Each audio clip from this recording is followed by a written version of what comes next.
Assalamu alaikum everyone. How are you all? I hope every one of you is fine.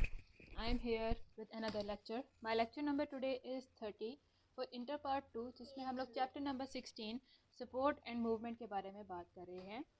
We are talking about support and movement in plants. अपनी previous few lectures में मैं आपको explain कर चुकी हूँ कि support किस तरह से मिलती है plants को, क्योंकि प्लांट्स के अंदर कोई इस तरह के स्पेशलाइज्ड ऑर्गेन सिस्टम डेवलप नहीं है जो कि उनको सपोर्ट प्रोवाइड कर सकें. लाइक एनिमल्स के अंदर, ह्यूमन बींग्स के अंदर स्केलेटन सिस्टम प्रेजेंट है जो कि उनको सपोर्ट प्रोवाइड करता है, और इस स्केलेटल सिस्टम के बारे में हम लोग आगे फ्यूचर लेक्चर्स में डिटेल में स्टडी करेंगे. But in the case of plants we know कि इसके अंदर, प्लांट्स के अंदर कोई भी स्केलेटल सिस्टम या इस तरह का कोई भी ऑर्गेन सिस्टम प्रेजेंट नहीं है. सो प्लांट्स के अंदर जो सपोर्ट प्रोवाइड की जाती है that is through different types of cells, जिसमें हम लोगों ने पढ़ा था about parenchyma cells, sclerenchyma cells and collenchyma cells. अब जो हम लोग पढ़ रहे हैं that is the movement that occurs in the plants. अब मूवमेंट होती है प्लांट की, it is quite different from that of animals. Animals की मूवमेंट को अगर हम लोग कंपेयर करते हैं प्लांट्स के अंदर होने वाली मूवमेंट्स के साथ, तो दोनों बहुत ज़्यादा एक दूसरे से डिफरेंट हैं. एक तो एनिमल्स मोटाइल हैं, they can move from one place to another, they can change their position, जबकि प्लांट्स हैं they are sessile, they can not change their location, they can not move from one place to another place. लेकिन ये फिर भी plants movement किस तरह से show करते हैं, दे show the movement through the stimulus. उनको जिस तरह का स्टिमुलस मिलता है उस हिसाब से वो मूवमेंट को शो करेंगे. अब स्टिमुलस इंटरनल भी हो सकता है और एक्सटर्नल भी हो सकता है. Internal means from within the body, उनके प्लांट्स की बॉडी के अंदर से अगर कोई स्टिमुलस उनको रिसीव होता है और वो उस हिसाब से अगर मूवमेंट करते हैं तो उस तरह की मूवमेंट को हम लोग कहते हैं ऑटोनॉमिक मूवमेंट. इसी तरह के अगर स्टिमुलस बाहर की तरफ है, कोई एक्सटर्नल कॉज है, बाहर की तरफ से कोई स्टिमुलस मिलता है प्लांट्स को, तो उस सूरत हाल में भी प्लांट्स मूवमेंट शो करते हैं और उस मूवमेंट को हम लोग पैराटोनिक मूवमेंट्स का नाम देते हैं. अपने प्रीवियस लेक्चर में मैं आपको बता चुकी हूँ कि हम लोग ऑटोनॉमिक मूवमेंट को जब स्टडी कर रहे हैं, हम देख रहे हैं कि इंटरनल स्टिमुलाई की वजह से जब मूवमेंट्स शो होती हैं तो ये सेवरल मूवमेंट्स हो सकती हैं. ऑटोनॉमिक मूवमेंट को हम लोग फर्दर आगे 3 क्लासेस में कैटेगराइज कर सकते हैं. Those are tactic movements, turgor movements and growth movements. अपने प्रीवियस वीडियो लेक्चर में मैं आपको टैक्टिक मूवमेंट के बारे में काफ़ी डिटेल में एक्सप्लेन कर चुकी हूँ. टैक्टिक मूवमेंट्स हम लोगों ने ये देखा था कि movement of an entire cell या movement of an entire organism away from the stimulus और टूवर्ड्स द स्टिमुलस. तो that is the tactic movement. अब स्टिमुलस कौन सा होगा यहाँ पे, क्योंकि ये एक टाइप है ऑटोनॉमिक मूवमेंट की, इसका मतलब स्टिमुलस हमेशा इंटरनल ही होगा. तो हम लोगों ने टैक्टिक मूवमेंट्स में फर्दर आगे स्टडी किया था कि टैक्टिक मूवमेंट्स दो किस्म की हो सकती हैं. First one is phototactic movements.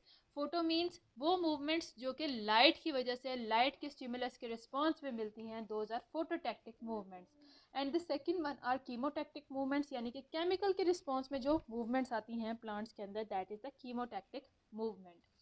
अब हम आते हैं second category of autonomic movements की तरफ, that is the turgor movement. Now let us see कि टर्गर मूवमेंट्स क्या होती हैं, ये किस तरह से डिफरेंट होती हैं as compare to tactic movements, और ये इंटरनल स्टिमुलस से किस तरह से ये इंटरनल स्टिमुलस को रिस्पॉन्स देती हैं. सो टर्गर मूवमेंट हम लोग ये कह सकते हैं due to differential changes in turgor and size of cell. तो यहाँ पे हमारे पास दो चीज़ें हैं. सबसे पहले तो टर्गर चेंज होगा, टर्गर प्रेशर, जो हाइड्रोस्टैटिक प्रेशर होता है within the cell. Hydrostatic pressure किस तरह से डेवलप होता है, ड्यू टू दी वाटर.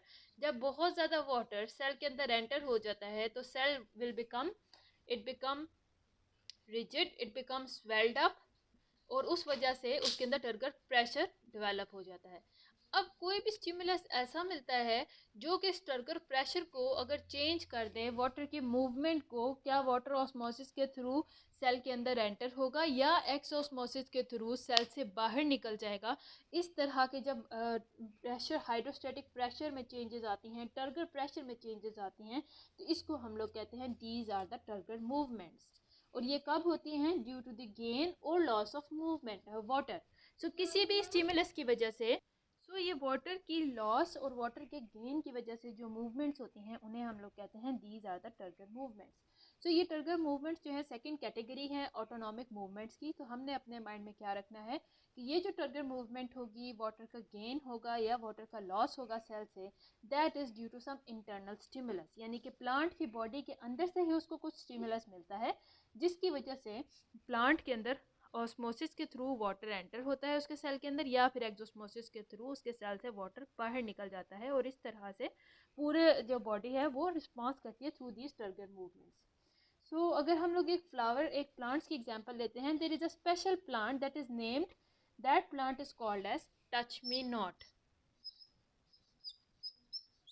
ये स्पेशली इसका नाम इसीलिए रखा गया है क्योंकि इसके अंदर ये इस तरह का प्लांट है कि व्हेन यू टच इट तो उसके जो लीव्स हैं वो फोल्ड हो जाते हैं, इसीलिए ये प्लांट को कहते हैं हम लोग कि टच मी नॉट प्लांट है। इसके लीफलेट्स, जो इसके छोटे छोटे लीफ हैं, वो रैपिड मूवमेंट शो करते हैं। As soon as the plant is touch, तो इसके लीफलेट्स रैपिड मूवमेंट के ज़रिए अपने आप को फोल्ड कर लेते हैं। इसी तरह से प्लांट्स के अंदर स्लीप मूवमेंट्स भी होती हैं, जो कि इसी टर्गर मूवमेंट की एग्जाम्पल है।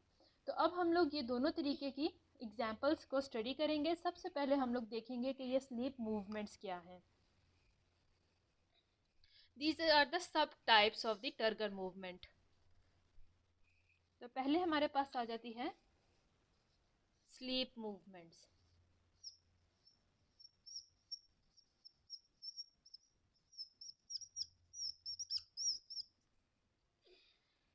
अब अगर स्लीप मूवमेंट्स की बात की जाए तो हमारे पास एग्जाम्पल है बीन प्लांट की। इसी तरह कुछ और भी बाकी मेंबर्स हैं लेग्यूमे फैमिली के। वो क्या करते हैं, जब इवनिंग टाइम आता है तो दे लोअर देयर लीव्स। तो हमारे पास है बीन प्लांट, और बहुत सारे और प्लांट्स हैं जो कि लेग्यूम फैमिली से बिलोंग करते हैं। उनके अंदर ये स्लीप मूवमेंट देखी जाती है। क्या होता है कि as soon as the evening time comes, evening time आता है तो दे लोअर देयर लीव्स, वो अपने लीव्स को लोअर पोजीशन में ले जाते हैं। And when the morning time comes, तो वो अपने लीव्स की पोजीशन को दोबारा उसी जगह पे ले आते हैं। They again raise them in the morning. So इस तरह के मूवमेंट को हम लोग कहते हैं स्लीप मूवमेंट्स। ये नाम इसलिए स्लीप मूवमेंट का रखा गया है क्योंकि ये यू कैन से कि दिन के अंदर दिन की टाइमिंग के हिसाब से, डे टाइमिंग के हिसाब से ये मूवमेंट देखी गई है प्लांट्स के अंदर। इस एग्जाम्पल में हमारे पास आ जाते हैं बीन प्लांट्स हैं, और इसी तरह से हमारे पास मेंबर्स ऑफ लेग्यूम फैमिली हैं, जो इस तरह के मूवमेंट शो करते हैं कि इवनिंग के टाइम पे वो अपने लीव्स को लोअर कर लेते हैं और मॉर्निंग के टाइम पे अगेन उनको रेज कर लेते हैं। ये जो स्लीपिंग मूवमेंट्स हैं, they are due to the daily changes in the turgor pressure in pulvinus. Now what is this pulvinus? यानी कि वो जगह जहाँ पे, वो नोड जहाँ पे स्टेम के साथ लीव अटैच होता है, दिस इज कॉल्ड एज पल्वाइनस। तो यहाँ पे जब टर्गर प्रेशर का चेंज आता है, इधर मौजूद सेल के अंदर जब टर्गर प्रेशर चेंज होता है, वाटर या तो सेल्स के अंदर एंटर होगा थ्रू ऑस्मोसिस, या फिर वाटर एग्जिट हो जाएगा थ्रू एक्सोस्मोसिस। तो टर्गर प्रेशर के चेंज आने की वजह से ये जो लीफ फ्लैट है, यहाँ पे लीफ प्रेजेंट होगा, वो या तो लोअर हो जाएगा when there is loss of water from the cell. Turgor pressure कम हो जाने की वजह से लीफ लोअर हो जाएगा, और जैसे ही सुबह के टाइम इसके अंदर टर्गर प्रेशर दोबारा बिल्डअप होगा तो सेल्स यहाँ पे मौजूद जो होंगे वो ज़्यादा रिजिड हो जाएंगे, और उसकी वजह से लीफ जो है वो दोबारा रेज हो जाएगा अपनी पोजिशन में। सो ये जो प्लेस ऑफ अटैचमेंट है of leaf with shoot, leaf और शूट की जो प्लेस ऑफ अटैचमेंट है, यानी कि वो पॉइंट जहाँ पे लीफ शूट के साथ अटैच्ड है, उसे हम लोग पल्वाइनस का नाम देते हैं। ये एक स्वेलन पोर्शन है पेट्योल का, और इसके अंदर जो स्पेशल सेल्स प्रेजेंट हैं दोज आर पैरेनकाइमा सेल्स। इसके अंदर पैरेनकाइमा सेल्स प्रेजेंट होंगे। पैरेनकाइमा सेल्स के अंदर ही जब हम लोग सपोर्ट सिस्टम पढ़ रहे थे प्लांट्स का, तो हम लोगों ने देखा था कि पैरेनकाइमा सेल्स के अंदर हाइड्रोस्टैटिक प्रेशर बिल्डअप हो जाता है, और उसकी वजह से ये पैरेनकाइमा सेल्स सपोर्ट प्रोवाइड करते हैं प्लांट्स को। सो यहाँ पे भी बात होती है जब हाइड्रोस्टैटिक प्रेशर की, टर्गर प्रेशर की, तो हमें याद आ जाता है पैरेनकाइमा सेल्स के बारे में। तो प्लांट के इस पोर्शन में, पल्वाइनस में भी ये प्रेजेंट होते हैं पैरेनकाइमा सेल्स। पैरेनकाइमा सेल्स के अंदर टर्गर प्रेशर बिल्डअप होता है, टर्गर प्रेशर लूज हो जाता है due to the entrance and exit of water. तो उस वजह से जो ये हमें स्लीप मूवमेंट देखने को मिलती हैं प्लांट्स के अंदर, स्पेशली वो प्लांट्स जो कि लेग्यूम फैमिली से बिलोंग करते हैं। So when the turgor pressure on the lower side of pulvinus increases, तो यहाँ पे जब लोअर साइड पे यहाँ पे टर्गर प्रेशर इंक्रीज होगा तो सेल्स जो हैं they will become rigid, they will become swollen up. तो इसकी वजह से क्या होगा, जो लीव है इट विल बिकम हॉरिजॉन्टल, वो हॉरिजॉन्टल मीन्स इस पोजीशन में आना शुरू हो जाएगा, इट विल रेज अप। इसी तरह से जब टर्गर प्रेशर डिक्रीज हो जाता है, that occurs at the evening time, turgor pressure decrease हो जाता है, तो जो लोअर साइड है पल्वाइनस की उस उधर क्योंकि वाटर एक्सोस्मोसिस से बाहर निकल गया है, सेल्स अब रिजिड नहीं रहे हैं, तो दैट इज़ वाई अब यहाँ पे टर्गर प्रेशर लूज हो जाने की वजह से, हाइड्रोस्टैटिक प्रेशर लूज हो जाने की वजह से लीव लोअर हो जाता है and go to sleeping position. तो यानी कि दिन और रात में ये मूवमेंट किस वजह से हो रही है, this movement is occurring from within the part of the plant, उसके अंदर जो है वाटर का प्रेशर चेंज हो रहा है, तो उसकी वजह से मूवमेंट होती है, लीव्स लोअर हो जाती हैं इवनिंग टाइम में, क्योंकि यहाँ पे वाटर की मूवमेंट एक्सोस्मोसिस की सूरत में हो जाती है, आउट ऑफ द सेल हो जाती है और टर्गर प्रेशर लूज हो जाता है, और दिन में दोबारा जब ऑस्मोसिस के ज़रिए वाटर एंटर होता है तो वो प्लांट जो है दोबारा से उसके जो लीव्स हैं वो रेज अप हो जाते हैं। ये तो थी हमारे पास पहली एग्जांपल टर्गर मूवमेंट की, जिसे हम लोगों ने कहा स्लीप मूवमेंट्स। अब स्लीप मूवमेंट्स के अलावा जो हमारे पास सेकेंड एग्जांपल है टर्गर मूवमेंट की, that is rapid movement of leaflets. जैसे कि मैं पहले भी आपको एग्जांपल बता चुकी हूँ कि देर इज़ अ प्लांट, जो अभी मैंने लेक्चर में नाम लिया टच मी नॉट प्लांट, इसे हम लोग माइमोसा प्लांट भी कहते हैं, but due to its special ability कि जैसे ही इसको टच किया जाता है इसके लीफलेट्स फोल्ड हो जाते हैं, इसीलिए इसका nickname touch me not plant भी रखा गया है। तो ये जो रैपिड मूवमेंट ऑफ लीफलेट्स है ये सेकंड कैटेगरी है, सेकंड टाइप है टर्गर मूवमेंट की।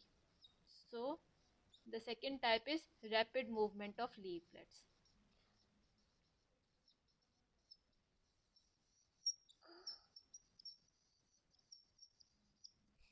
सो इस रैपिड मूवमेंट ऑफ लीफलेट्स में जो कंपाउंड लीफ है सेंसिटिव प्लांट का, सेंसिटिव प्लांट कौन सा है जो कि बेस्ट सूटेड है इस एग्जांपल का, इस प्लांट को हम लोग कहते हैं टच मी नॉट प्लांट,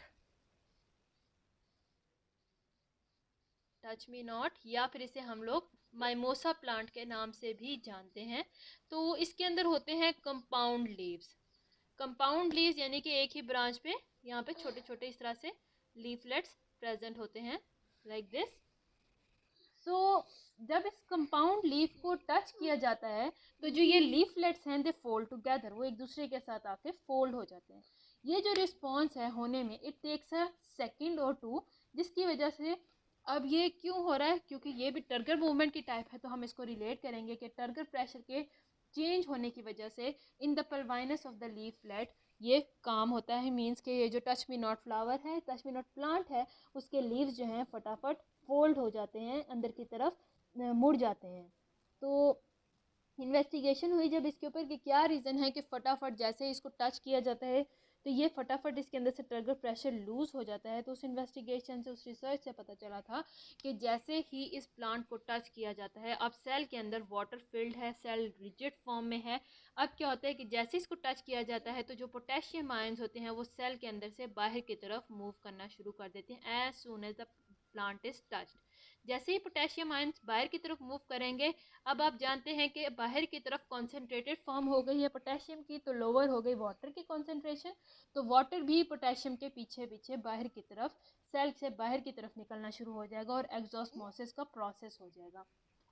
और इट टेक्स अबाउट 10 मिनट्स, ये ट्रिगर प्रेशर को लूज़ करने में चंद सेकंड लगते हैं, यानी कि फोल्ड होने में। जैसे ही टच मी नॉट फ्लावर को, प्लांट को, माइमोसा प्लांट को टच किया गया तो विद इन सेकेंड्स उसके जो लीफलेट्स हैं वो अंदर की तरफ फोल्ड हो जाते हैं।